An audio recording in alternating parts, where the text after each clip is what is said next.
Diqqat aholiga shoshilinch xushxabar. Pensiyalarni to'lash tartibi e'lon qilindi. Assalomu alaykum hurmatli tomoshabinlar. Video ostiga bir dona like tugmachasini bosib, kanalga obuna bo'lib qo'yishni unutmang. Pensiyalarni to'lash tartibi O'zbekiston Respublikasida qanday amalga oshiriladi? Ishlamaydigan pensionerlarga pensiyalarni yashab turgan joydagi pensiya jamg'armasi bo'limlari to'laydi. Ishlayotgan pensionerlarga pensiya ish joyida to'lanadi.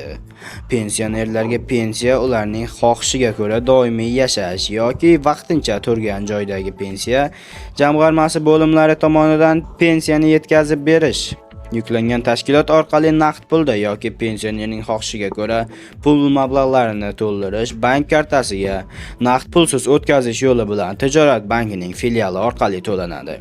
Qariyalar va nogironlar, internat uydagi yashovchi va ozodlikdan mahrum qilingan shaxslarga pensiya to'lash tartibi qanday amalga oshiriladi? Keksalar va nogironligi bo'lgan shaxslar uchun internat uylarida, pensionatlarda yashovchi yolg'iz pensionerlarga pensiya bilan ular ta'minoti uchun sarf-xarajat o'rtasidagi farq, biroq pensiya tayinlangan pensiyaning kamida 20% to'lanadi. Ruhiy holati buzilgan shaxslar uchun internat uylarida yashovchi pensionerlarga pensiya to'lanmaydi. Pensioner ozodlikdan mahrum qilingan taqdirda tayinlangan pensiyani to'lash ozodlikdan mahrum qilingan davr uchun to'xtatib qo'yiladi. Pensioner ozod bo'lgandan keyin pensiyani to'lash pensiya jamg'armasining bo'limiga ariza berilgan kundan boshlab tiklanadi. O'zbekiston Respublikasi hududidan chiqib ketgan fuqarolarga pensiya to'lash tartibi amalga oshirilishi qanday bo'ladi? Doimiy yashash uchun O'zbekiston Respublikasi tashqarisiga ketishga tayinlangan pensiya. O'zbekiston Respublikasi pensiya ta'minoti to'g'risidagi xalqaro shartnomalar tuzgan davlatlar bundan mustasno. Pensiya jamg'armasi bo'limiga ketish to'g'risidagi ariza berilgan kundagi pensiya miqdori hisob-kitobdan kelib chiqib, O'zbekiston Respublikasi tashqarisiga jo'nab ketishdan 6 oy avval O'zbekiston Respublikasi milliy valyutasida to'lanadi.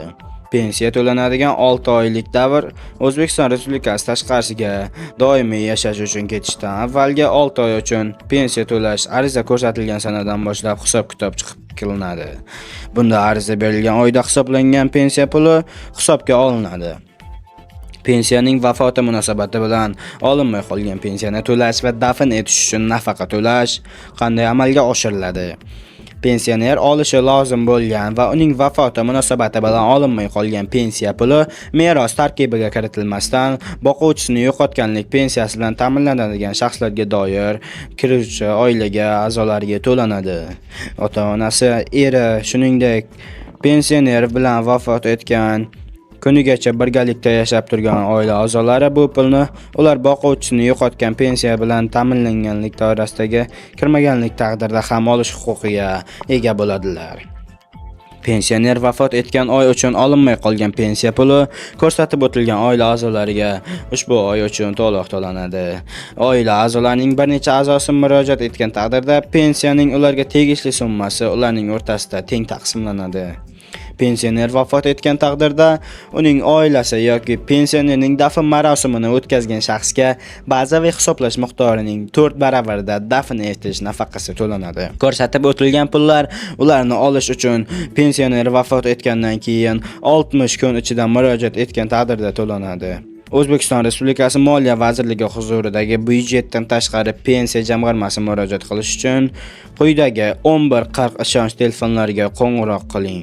O'zbekiston Respublikasi Xalq bankiga murojaat qilish uchun 1106 ishonch telefon raqamlariga qo'ng'iroq qiling. Video yoqgan bo'lsa, video ostiga bir dona like tugmachasini bosib, kanalimizga obuna bo'lib qo'yishni unutmang. Xayr, sog' salomat bo'ling.